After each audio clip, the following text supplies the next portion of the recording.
Margaret, I met a friend. Come in, do come in. Oh, Mr. Higgins. Margaret. How are you? Last week I could do naught else but bar the door. I understand. It was me that made him do it. No, Mr. Higgins, you are not to blame. I could have set Boucher on a better road, so I must answer for it. Sit down, Mr. Higgins. We have all of us left undone those things we ought to have done. We confess that daily, and God, in his mercy, forgives us. I called him a Judas, a coward. You were a brave man.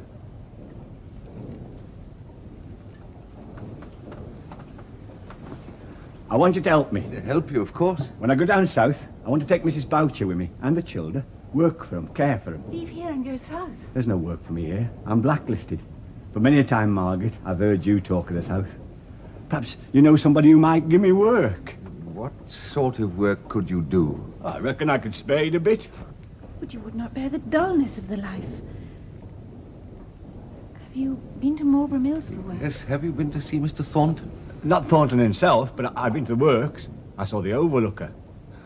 He bid me go and be damned. I wish you had seen Mr. Thornton. Please try to see him. Oh, such a man as me is not likely to see the master. I'll write you a note. A note that you can give to him. I think I may venture to say it will ensure your hearing. What do you say? You needn't write your note. I'll not have favour curried for me. But I'll tell you what I'll do. I'll do it for your sake, Margaret. It taxes me pride above a bit. But I'll do it for you.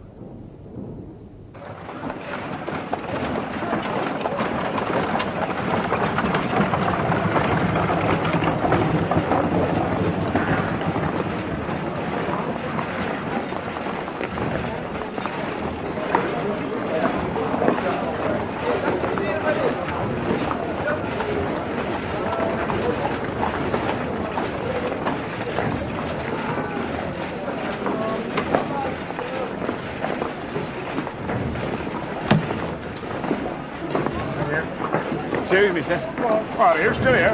Waiting for you to come back. I want to speak to you. Well, you'd better come in.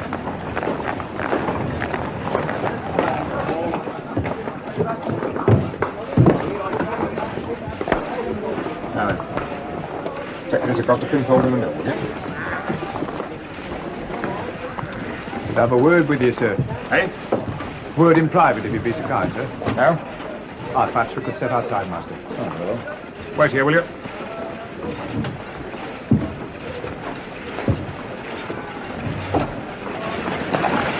know who that is? You tell me. That's Higgins, one of the leaders of the union. Been hanging around for hours. Higgins? Ah, desperate character. Why, there's some even say he's a socialist. Socialist. Thank you, Williams. Leave me alone with him for a minute or two.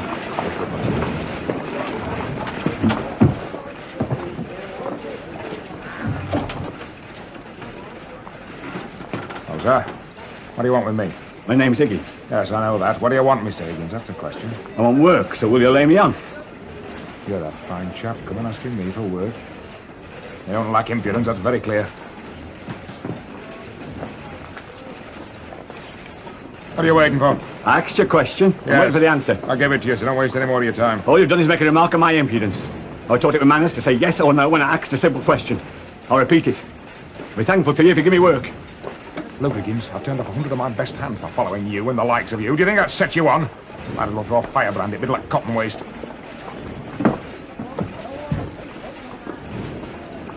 I'd make you promises. What promises? I promise you, master, I'd not speak a word as could do you harm, if so be you do right by us working men. And what's more, I'd promise if I see you going wrong, acting unfair, I'd speak to you in private first, and that would be fair warning. Oh, my word, you don't think small beer of yourself, do you?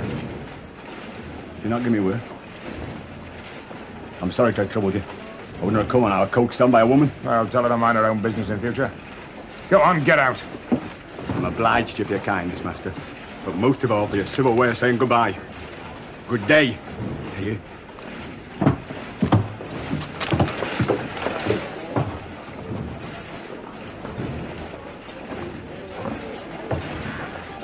You simply sent him off with his tail between his legs. What's he after, sir? They're after work. Work? What is it? Aye. Speak of the man. Mind you, they do say he's not the revolutionary he was.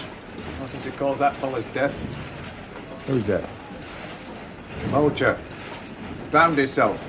That Higgins has it on his conscience. And so he should have. Tried to make up for it by looking after Vulture's wife and children. Children? 6 of them. Starving to death, tragic I know, but I looks at it this way, sir. The Bible says, the sins of the fathers shall be visited on the children. Mayhap it's the Lord's way of weeding out the riffraff. You told him I sent you. I didn't call you by name. Told me a woman had advised me to come. And he? Oh, he told me to tell you to mind your own business. But never mind. Them were civil words to what he used to me.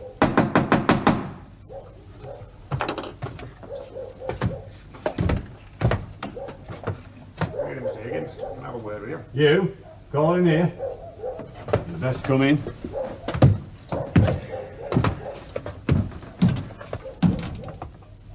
Miss Hale. Good evening, Mr. Thornton. I apologize. I didn't know you had company. I was on the point of leaving. But you only just come. Well, my main intention was to call on Mrs. Boucher to see if I can be of help to her. Aye, poor woman. Don't let me keep you then. Miss Hale, I had no knowledge that you were here. I didn't know you were a friend of Mr. Higgins. This was a woman you said was to mind her own business. It was you. I apologize for my hasty words. Mr. Higgins, I wonder if I might ask you a great favor. Favour? Apologise? You're learning manners at last, am you? Never having been in your house before, you may think this a great impertinence. But I'd be pleased and deeply grateful if you'd be kind enough to allow Miss Hale and me to have a few words together. Alone. Put like that, and you a guest. All in gear's time and a bit of rented space, so that you're welcome, Mr. Thornton. I'll wait in the yard till you're finished.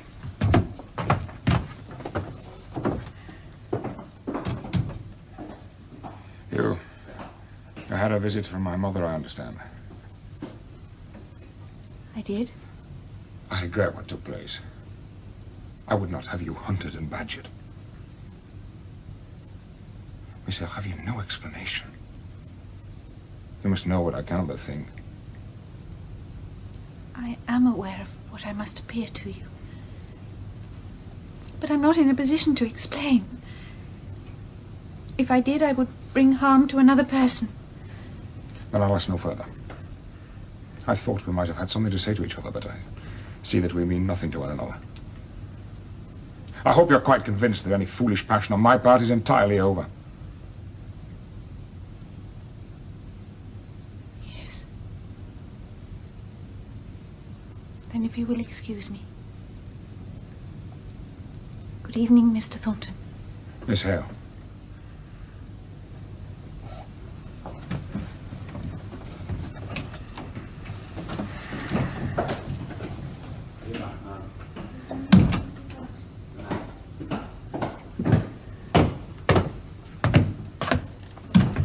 Thornton, what is it you wanted? Will you take work with me? That's all I've come to ask. Work for you after today, what's the catch? No catch. I didn't know about the children. Boucher's children? Aye. What are they to you? They're children, that's all. Mr. Thornton, I think we should first have a chat, you and me, about the fundamental principles involved in the hiring of labour. I'm not here to discuss the rights of man with you. Will you take the job? Because of Boucher's children? Aye. Well? All right, I'll come. And what's more, I'll thank you. And that's a deal from me. That's a deal from me. A bargain? Bargain. Well, it's all done, Papa. Dixon and I have packed the big trunk for you. Thank you, my dear. Mr. Thornton has written once more to say that he must forego his lesson. This is the 3rd time. You must be disappointed. Now he must go to France on business. I'd hoped particularly to see him before I left for Oxford.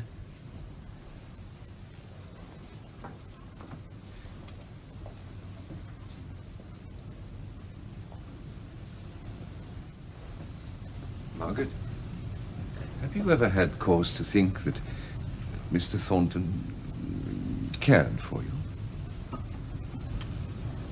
Yes. Oh, Papa, I should have told you. Yeah, I'm sure you would have if you had returned his regard. Did he speak to you of it? Yes. And you refused him? Yes. Forgive me for not telling you more. But the whole thing is so painful to me that I cannot bear to think of... I understand, my dear. I'm so sorry to have lost your friend. I could not help it. But... Oh, I'm so sorry. Margaret, I'm sorry too. But, my dear, if it distresses you so much, why don't you come to Oxford with me? Your godfather would be delighted to see you. Oh, you're both very kind. Oh, after all that has happened these last few months, I shall enjoy the peace and quiet of remaining here with Dixon. You will take care of yourself. You promise me. Yes, Papa, I will. I shall be sorry to leave you, Margaret. It will seem strange without you.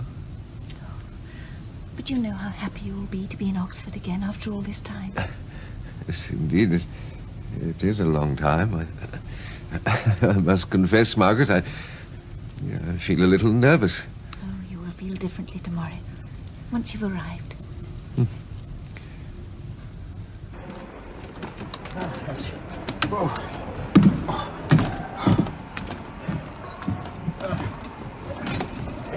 Thank you. Thank you.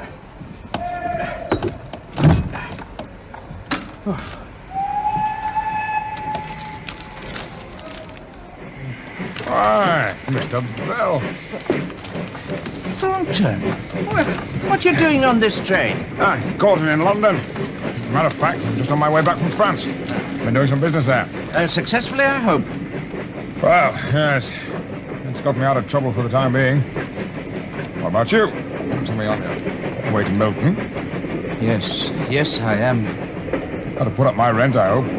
I warn you, we got to the stage of diminishing returns. Oh, come now, Thornton. You've never found me an unreasonable landlord, have you? Oh, not so far as landlords go, no.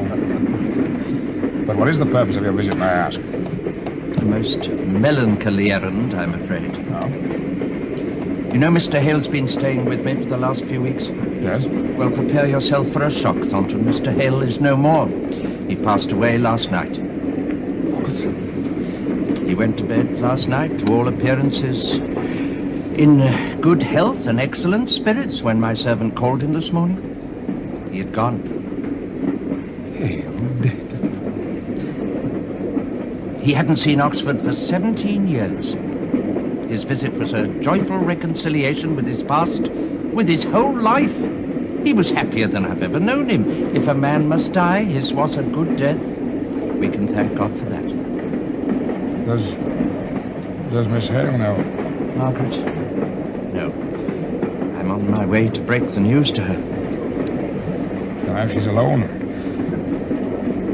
What will come of her? Well, it's obvious she won't stay in Milton. I think it most likely she'll go to London and live with her aunt, Mrs. Shaw. London, yes, I see.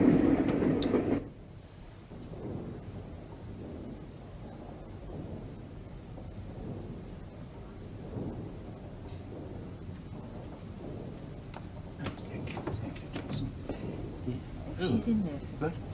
Oh, yes. I'll just have a word with her, thank you.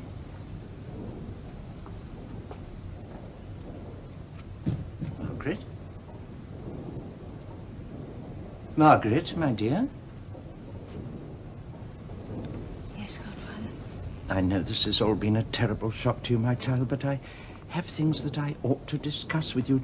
Can you bear to listen to me? Yes, of course. Ah, good. Now, I've written to your aunt, and she should be arriving tomorrow.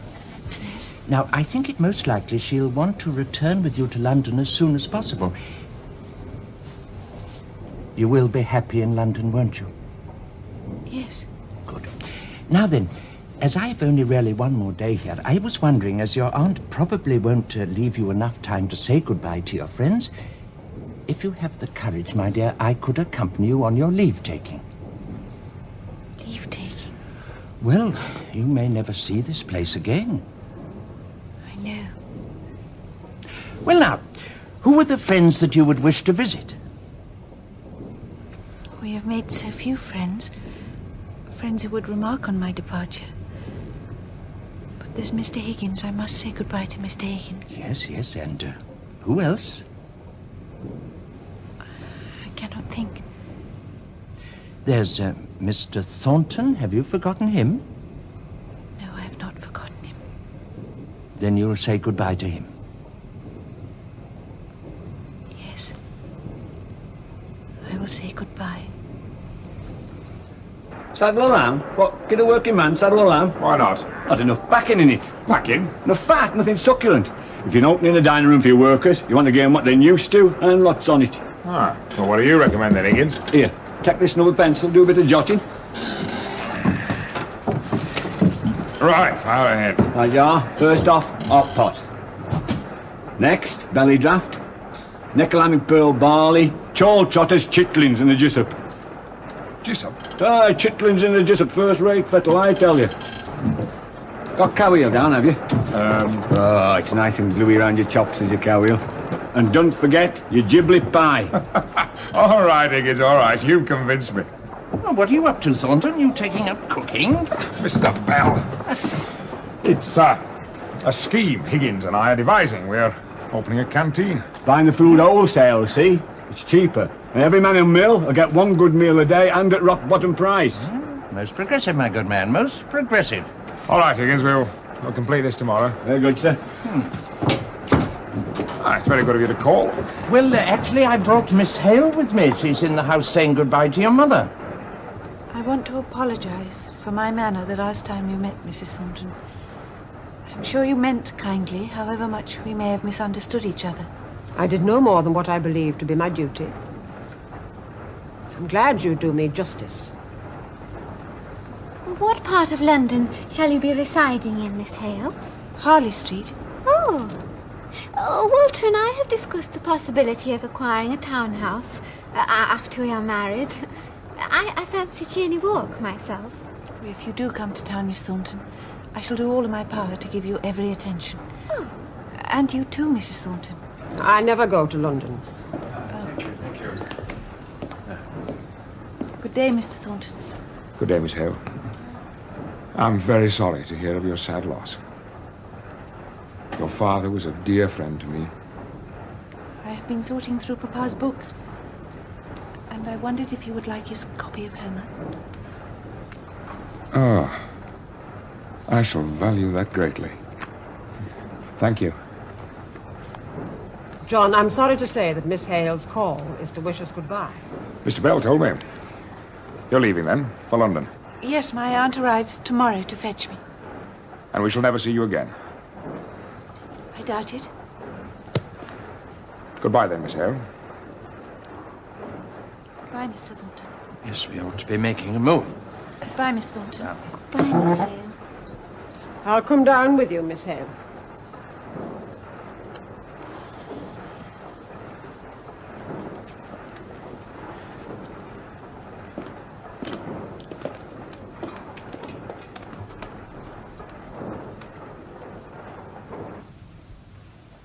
Poor dear child. I had simply no conception how you were living. A butler's wife lives in a better house than this. How you have suffered, poor lamb. It can be very pretty round here, in summer. Your taste is blunted, girl. Still, we shall soon bring you back to what you were born to be. A lady of refinement. Dixon? Yes, madam. I have decided that you will remain here. Can I trust you to sort through what belongings there are ready for the auctioneer to put under his hammer? I think you can safely leave that to me, madam. Thank you, Dixon. You may go. Thank you, madam. We are selling all our furniture, then? You can hardly have these odds and ends with us in London. Not the right style at all. No, I suppose not. In fact, I am thinking about refurnishing the house, having everything Gothic, Mr. Pugin's style. Have you seen any? No, Aunt. Oh, he had an absolutely wonderful display at the 51 exhibition. His medieval room is still talked about. A most talented man is Mr. Pugin. You'll have to meet him. Thank you. You're going to live again, Margaret. There is a wonderful life in store for you. Excuse me, madam. Miss Margaret, Mr. Higgins would like to see you. Please show him in, Dixon. Well, show him in. If you'd step this way, Mr. Higgins. Oh, Mr. Higgins, how good of you to come. Oh, this is my aunt, Mrs. Shaw. How do you do? I will go upstairs and lie down, Margaret, dear. Dixon, you will remain. Yes, madam. So, you're going to be a grand lady up in London, Mr. Thornton told me. Oh, not a grand lady. I should have come to see you before I left. Bless you. I knowed you'd come if you could. As I said to Master, if I don't see her for a gauze, I shall get up to London next Whitsuntide. I'll not be balked to saying her goodbye. No one else remembers me in Milton. I can be certain of you. You made your mark. I'll not forget you, not ever. Thank you. And I shall always treasure our friendship. We've been great friends.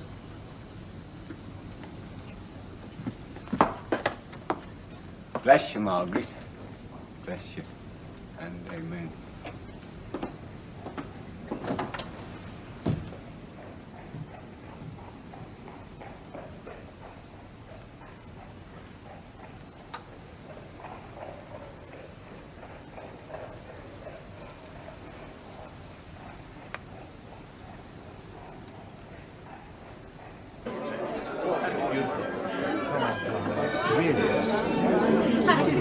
Oh, Margaret, if only I could find somebody for you to marry.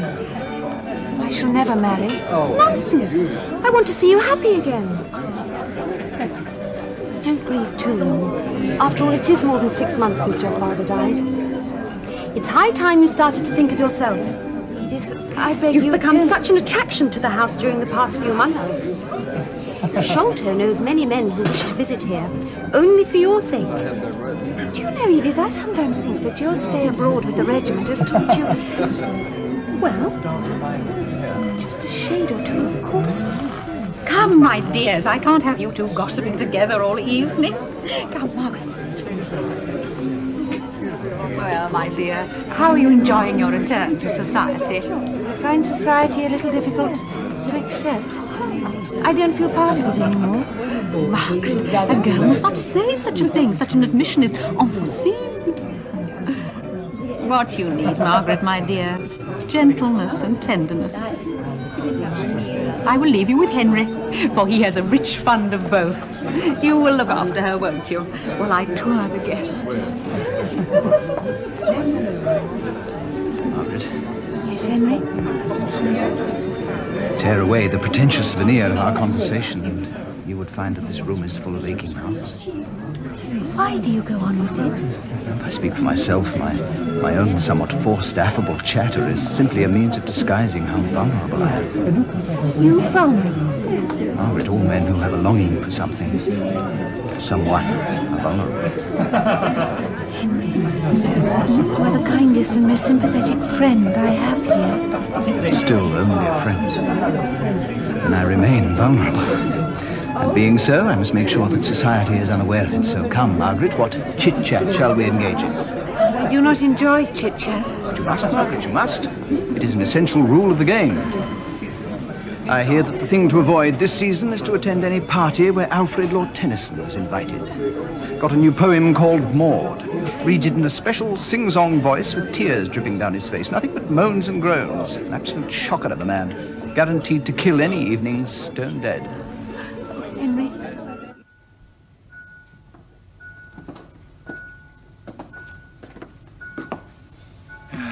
Right sad I'm to see it like this, Miss Dixon. It was a tragic house, Mr. Higgins. Tragic from first to last. Aye? No, Mr. Higgins. Miss Hale wrote to me most insistently that you should come in and pick something that you like before it's all sent to the auction tomorrow. How is she now? Well, she doesn't say much in her letters, but I'd say London was suiting her. Well, it's her kind of life, see, what she was born and bred for. Well, now, I've laid off the oddments over there, and if there's anything you fancy, just you take it. Right, yeah. I'll have this. Old Hale's tobacco jar. I'll think of him every time I dips in me pipe. Just a minute. That isn't Mr. Hale's. I shouldn't have left it there. It is Master Frederick's. Who's Frederick? He is nobody that you know. There is a Frederick, then. What? Now, wait a minute. You had Aunt Mary working in the kitchen when Mrs. Hale was dying. Her said a nice-looking fella come to the house. Her said it was Miss Hale's brother. How many other people is your married to? Oh, only me. I poo-pooed the idea until now because I thought it was one of her fancies. But it's right, isn't it? Miss Hale does have a brother named Frederick. Mr. Higgins, so this goes no further, 'tis best to tell you something. Something the family's tried to hush up. If it got out that he'd come to his house, Miss Margaret could be put in prison for harbouring a desperate criminal. Miss Hale's brother a criminal? Well, we don't think so, and nobody in their right minds would think so. But the law thinks so. If it were left to the law, he'd be dangling from the yardarm. What did he do, then? He led a mutiny in one of Her Majesty's ships. Mutiny? He had a good reason for it. The captain were a tyrant. Master Frederick led that mutiny to save more death and suffering. Where is he now? In Spain. He married a Spanish girl and settled down there. Is that Jonock? Jonock? True. Not a word of a lie. Well, it's eye-opening. A right flummoxer. Still, as far as I'm concerned, there ain't no Frederick. No, never was. That's settled, then. Now, Mr. Higgins, is there something else that you fancy? Can I have this? Oh, that's Mr. Hale's prayer book. I know. I thought you were against religion. I am a bit. It's nice to have somebody it handled, something Mr. Hale put his mind to. You take it, Mr. Higgins. Oh, Mrs. Ta. Upon my soul, Margaret, it's easier to lay hands on the crown jewels than to get inside this place. Oh, how good it is to see you, Godfather. Well, how are they treating you, my dear child? Well, I hope... Oh, yes, most kind. Well, where is your aunt, then, and your cousins? Place seems deserted. They've gone out visiting. What? Left you all alone? I asked them to. I cannot stand the whirl of the social round day in, day out. But what brings you here? Well, now, I've just come down from Milton. Milton? Yes, and I thought I'd better come straight here and give you my report. You went there especially for the auction? Yes, and to see that the house was taken off your hands. Now, fortunately, Thornton has found a tenant, so that worry's over. You have seen Mr. Thornton? Yes, and great news in that family. Great news. A marriage. Miss Fanny has married Walter Slickson, son of Slickson, the manufacturer. Smart young fellow. Perhaps a little too shrewd for his years. Fly, that's what I call him, Fly. He talks all of markets and exchanges and goodness knows what. But I hope she will be happy with him. Yes, indeed. Well, Margaret, do you know what I did on the train? I fell asleep, fast asleep. And I had a dream. You'll never guess what I dreamt about. I dreamt I was back in that dear little village called Helston. And when I woke up, I had a notion, just an idea. Oh? I'd like us, just you and I, to go and visit it. Visit Helston? If it wouldn't pain you too much, my child. Oh, no. My memories of it are happy memories. Oh, Godfather, what a sweet, generous soul you are. Oh, nonsense, nonsense.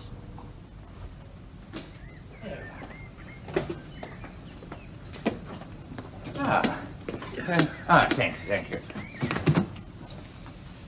There we are. Thank you, Mary. Thank you, sir. Right.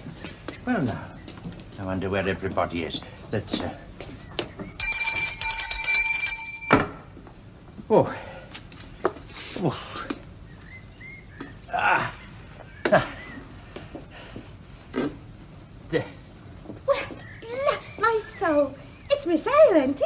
Miss Hale. Good afternoon, Mrs. Perkins. Oh, Mrs. Perkins, I'm afraid we haven't given you any warning, but I do hope you've got some rooms. Mr. Bell, of all people, Mr. Bell.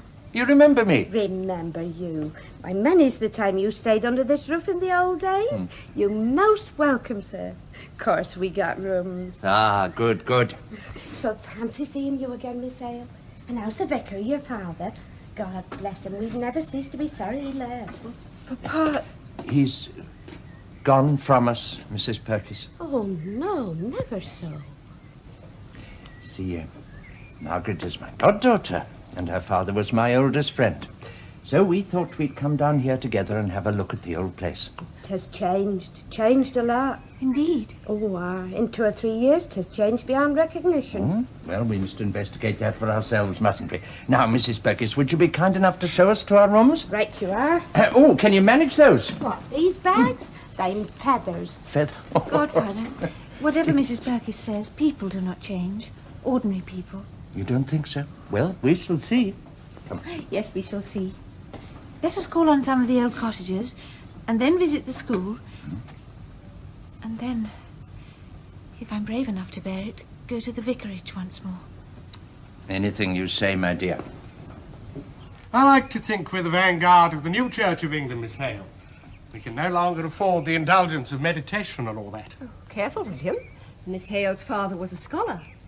This room, I believe, was once full of his books. Well, there were books in every room. But this was our drawing room, too. Well, the good old church is changing. We must change with it. Thank you. Oh, thank you very much. There are no roses. They've gone. The children, Miss Hale. We needed room for them to play. Strict discipline. That's what I believe in. Bit of the Roman attitude.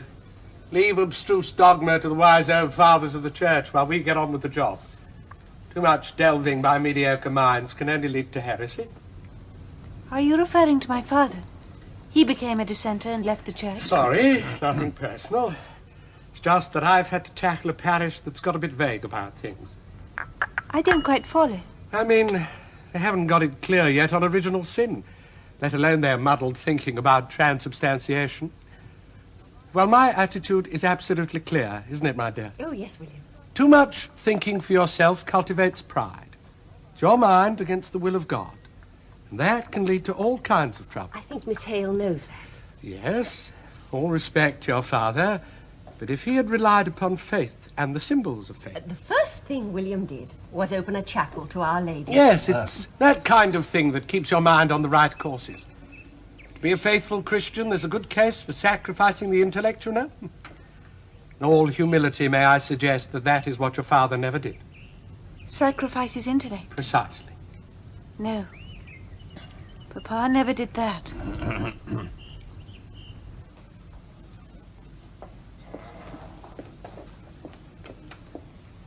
Everything all right, sir? Oh, yes, indeed. Thank you, Mrs. Thank Perkins. Thank you. Now, my dear, you have a little port? No, thank you. No? Is anything the matter, my dear? I looked on Helston as paradise, but everything's altered. Perhaps it's you. Me? Yes, possibly. You see, living in the smoky, bustling north, you probably began to take a romantic view of life down here. Yes. And now I must guard against the reverse. Oh? Taking a romantic view of the north. Of the people? Oh, there's nothing romantic about them. Oh, no, poor Mr. Thornton's having rather a difficult time. There are rumours he may have to close the mill. Oh, no, I hope not. Well, trade is very bad. Please let me tell you something. You could perhaps help me a little. Yes, go on, my dear. There is something which has caused a barrier between me and Mr. Thornton. Oh? It's a long story. But you know, at the time of Mamma's death, my brother returned to this country. No, I did not know. I thought Papa would have told you. Well, I had to hurry Frederick away again quickly out of the country, secretly. I went with him to the railway station. It was very late. Midnight. Mr. Thornton saw us waiting for the train. Embracing. Well, and you've never explained to him? Could I? The fewer people who knew about Frederick, the better. Yeah. Now I'm not likely to see Mr. Thornton ever again. Oh, I wouldn't say that. But I believe I never shall. Somehow one does not like to sink so low in a friend's opinion. Would you like me to see Mr. Thornton for you and explain discreetly, of course, the whole matter to him? Would you? Would you? Please tell him all the circumstances. Tell him also that I gave you leave to do so. Well, for Papa's sake, I should not like to lose Mr. Thornton's respect, though we may never meet again. My dear, I shall take the first opportunity of going to Milton to see him. Mother, why are you not in bed? I heard you walking about down here.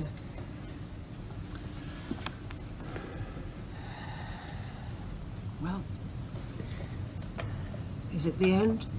I fear so. Can you ask Mr. Bell to forego the rent for a while? He might even lend you what you need to tide you over. I did not tell you, Mother. Mr. Bell's very ill. Ill? I had a letter from his servant. He was too ill to write himself. Well, why don't you go before it's too late? For what reason? To get money from a dying man? I'd find that despicable. In any case, I wouldn't be indebted to the person who is likely to inherit his fortune. Who's that?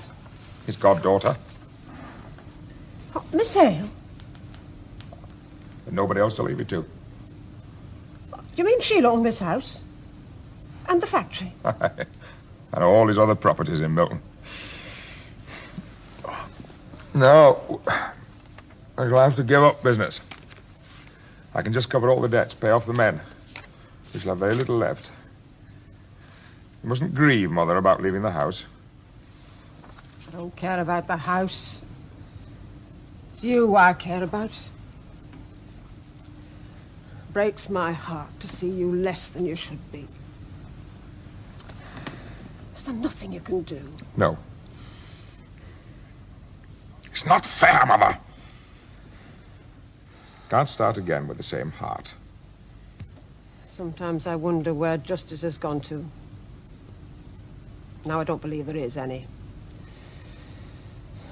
God has seen fit to be very hard on you, John. Did he leave a will? When I last saw Mr. Bell, he hinted to me the terms of it. Unless he has added a codicil, which is unlikely, the whole of his estate passes to Margaret. Which is... what, exactly? Well, besides any money, she will have the whole of his Milton properties.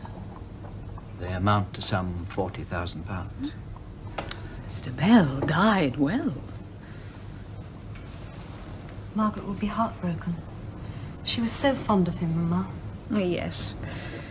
The death of a dear one is always hard to bear. Henry. Mrs. Shaw. You must break this news to her yourself. Oh, yes, I intend to. But I feel that if you and Edith were there too, the comfort of womenfolk would... No, Henry, I do not agree. There is much to be gained by her having the sole comfort of a man.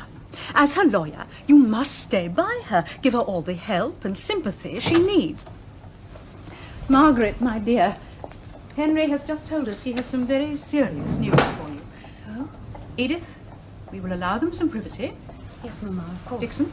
Yes, Madam.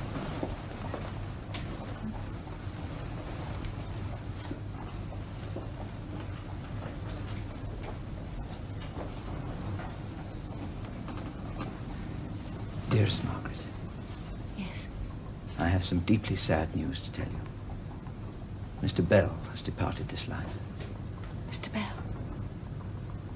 Oh, no. His solicitors felt that I should be the one to tell you. They have also suggested that when in a day or two the will is read that you... Where did he die? In Oxford. Oxford? Not... Milton.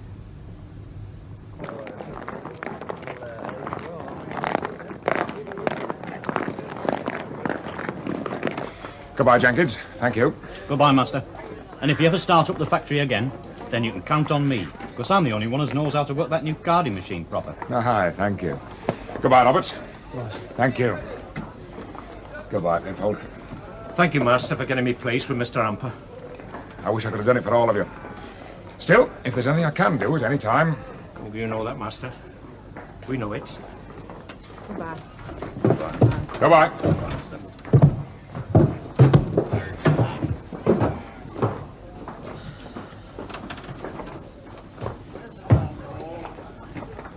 a lot, Master. Ah, don't bother locking up, Williams. I'll see to it. Well, what are you going to do? Brother hit me. Get me work down Pit, Durham way. Pitts? Aye. Wife's dead, why not? Well, take care of yourself, Williams. Aye. Bye, Master. Lord be with you. Thank you. Bye-bye, Williams.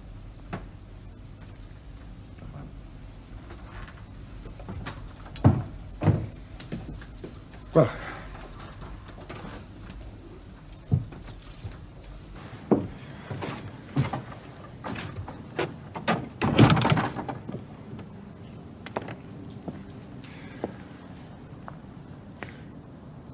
very quiet, Mother. You're a brave man, John, to say goodbye to your workers. I like things to be tidy, Mother. Rounded off. I'll join you in the house. You leave me alone to lock up.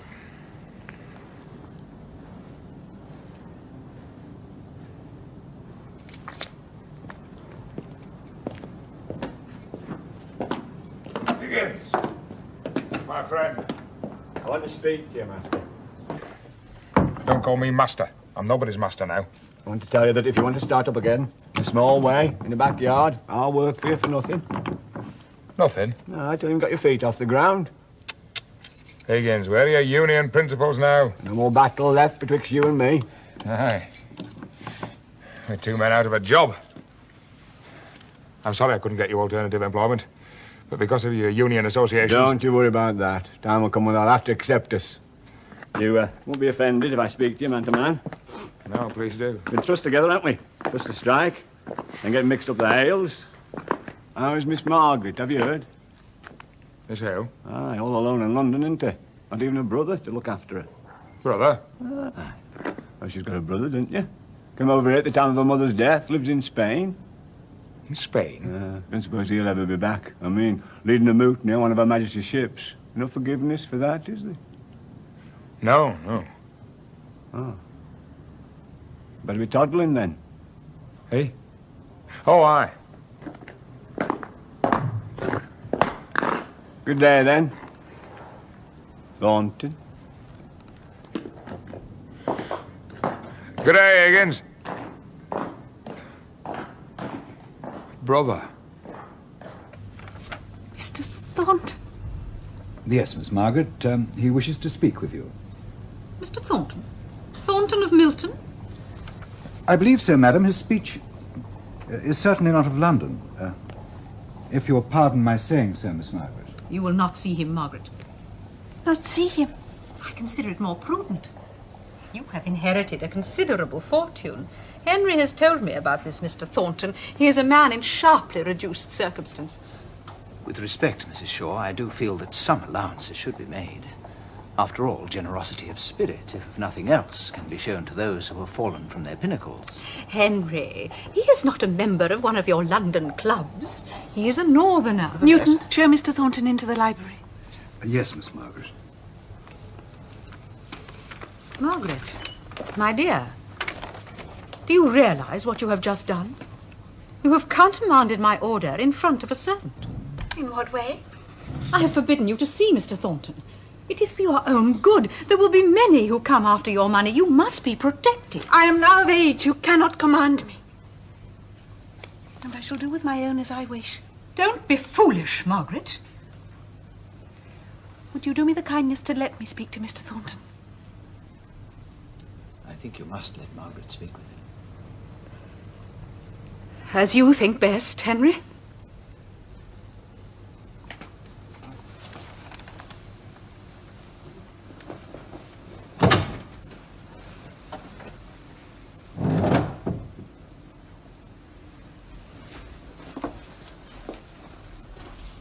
Mr. Thornton. Thank you, Newton. Mr. Thornton, Miss Hale. what brings you to London? A delicate action and a deep apology. That night at the railway station, the man I saw you with was your brother. Was he not? How did you know? I was told so by Mr. Higgins. Oh, I see. He didn't greatly enlarge upon it. a matter of some discretion. But I truly believe it was your brother. Forgive me. Of course. You have had to close Marlborough Mills. Yes. I'm sorry I should be losing you as a tenant. Ah, thank you. Mr. Thornton, I believe I have a little over £18,000 lying unused in my bank. It was only yesterday I was discussing it with Henry Lennox. It brings in a mere 2.5%.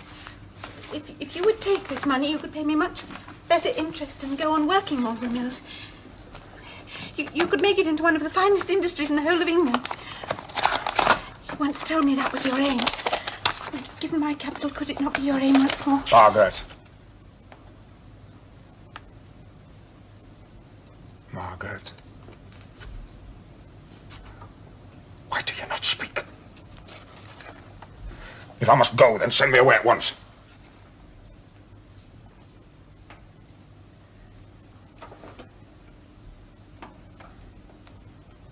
Margaret.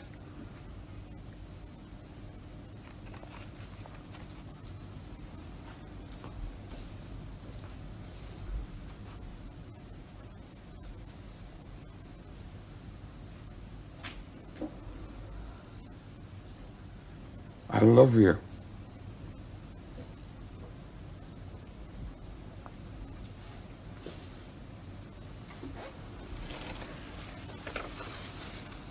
I've always loved you.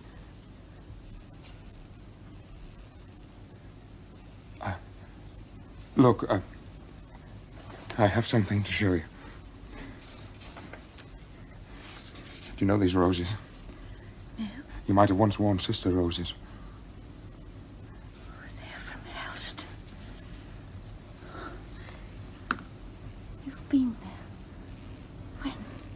At a time when I had no hope of calling you mine. I went there on my return from France. I wanted to see the place where Margaret Hale grew to be what she is.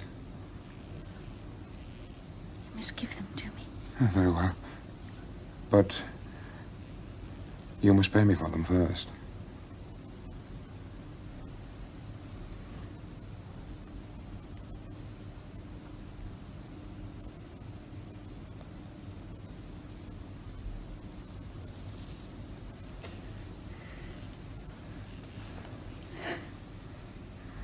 Margaret,